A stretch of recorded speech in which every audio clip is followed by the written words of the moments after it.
Assalamualaikum warahmatullahi wabarakatuh. Saya Melihanisa Hasibuan, perwakilan dari kelompok 8 akan mempresentasikan mengenai makalah penilaian rekayasa ide.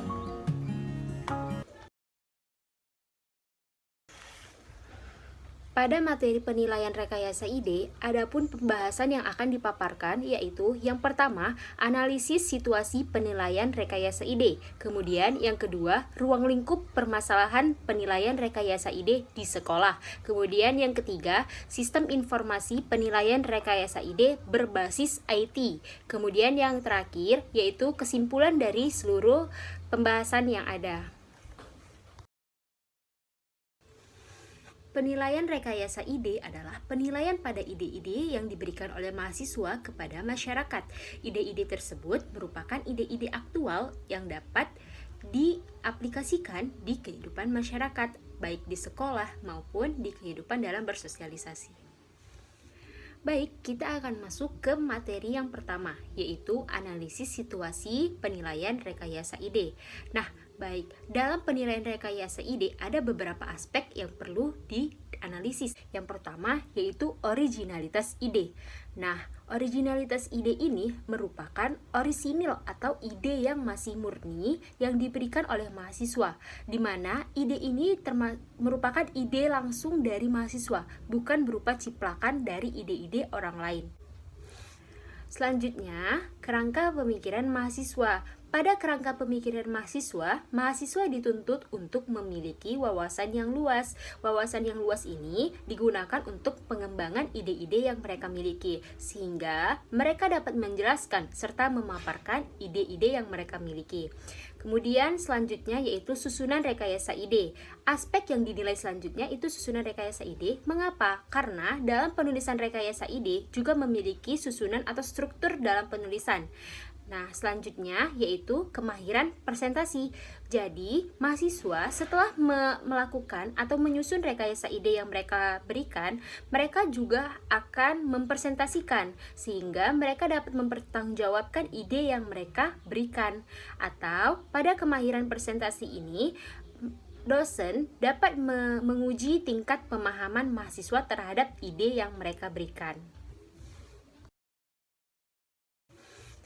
Pada aspek ketiga penilaian rekayasa ide, itu ada susunan rekayasa ide. Jadi di sini saya akan menjelaskan sedikit mengenai susunan rekayasa ide. Susunan rekayasa ide yaitu terdiri dari 5 susunan atau 5 struktur. Yang pertama yaitu pendahuluan. Pendahuluan terdiri dari latar belakang, tujuan, dan manfaat. Jadi, pada latar belakang, mahasiswa akan menjelaskan alasan rekayasa ide itu dibuat. Sedangkan pada tujuan dan manfaat berupa tujuan rekayasa ide atau manfaat rekayasa ide jika rekayasa ide itu diaplikasikan atau dilaksanakan pada kehidupan masyarakat. Selanjutnya, kerangka pemikiran. Nah, pada kerangka pemikiran ini terdiri dari 3 unsur, yaitu yang pertama, uraian permasalahan, subjek penelitian, dan asesmen data. Pada uraian permasalahan, mahasiswa dituntut untuk mengembangkan ide mereka, atau mereka menjelaskan ide mereka, maksud ide mereka, dan apa isi dari ide mereka. Kemudian, subjek penelitian. Nah, pada subjek penelitian ini juga harus jelas. Ide mereka akan diaplikasikan ke siapa. Kemudian, asesmen data. Nah, pada asesmen data ini, mahasiswa dituntut untuk memaparkan atau menjelaskan kira-kira gambaran dari ide-ide mereka. Pada bagian ketiga yaitu metode pelaksanaan. Pada metode pelaksanaan ini memiliki 3 unsur, yaitu metode penelitian, langkah penelitian, dan teknik pengumpulan data. Pada metode penelitian, mahasiswa menjelaskan bagaimana rekayasa ide akan dilakukan atau rekayasa ide akan dilaksanakan. Selanjutnya, pada langkah-langkah penelitian, kelak jika rekayasa ide itu diaplikasikan, maka langkah-langkah apa saja yang akan mereka lakukan. Selanjutnya, yaitu teknik pengumpulan data. Nah, pada rekayasa ide juga berupa bentuk penelitian, sehingga diperlukan teknik pengumpulan data. Pada bagian keempat, yaitu pembahasan. Pada pembahasan, mahasiswa akan memaparkan analisis pembahasan mereka, di mana mahasiswa akan menjelaskan bagaimana rekayasa ide mereka dapat terlaksana. Kemudian, yang kedua yaitu kekuatan penelitian. Pada kekuatan penelitian ini, mahasiswa akan menjelaskan kelebihan dari rekayasa ide mereka atau keunggulan rekayasa ide mereka ketika rekayasa ide mereka akan diaplikasikan kepada masyarakat. Kemudian yang ketiga, pada bagian penutup yaitu ada kesimpulan, saran, serta referensi.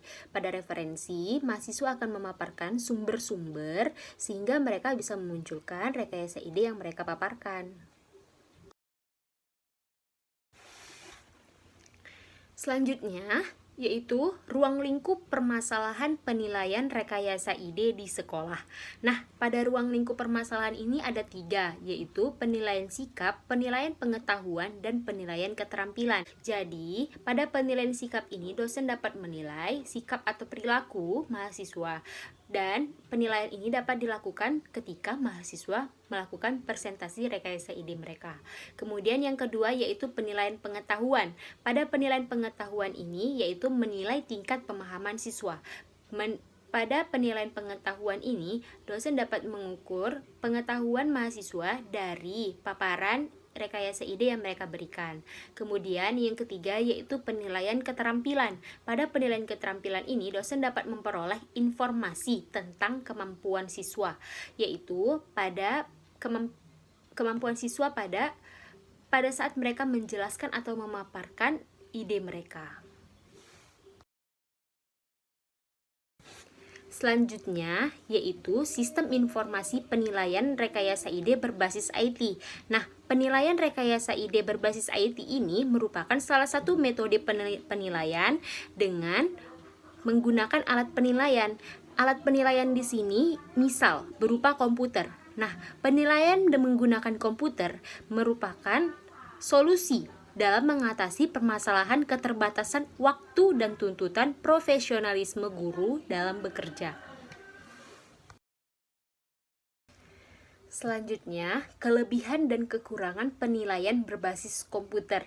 Pada penilaian berbasis komputer ini juga memiliki beberapa kelebihan dan beberapa kekurangan. Yang pertama, pada bidang administratif. Kelebihannya yaitu penilaian terkomputerisasi sehingga dapat mencegah kesalahan jika penilaian dilakukan secara langsung. Contoh dalam perhitungan penilaian. Kemudian yang kedua yaitu menghemat waktu. Dan yang ketiga yaitu pengurangan biaya cetak.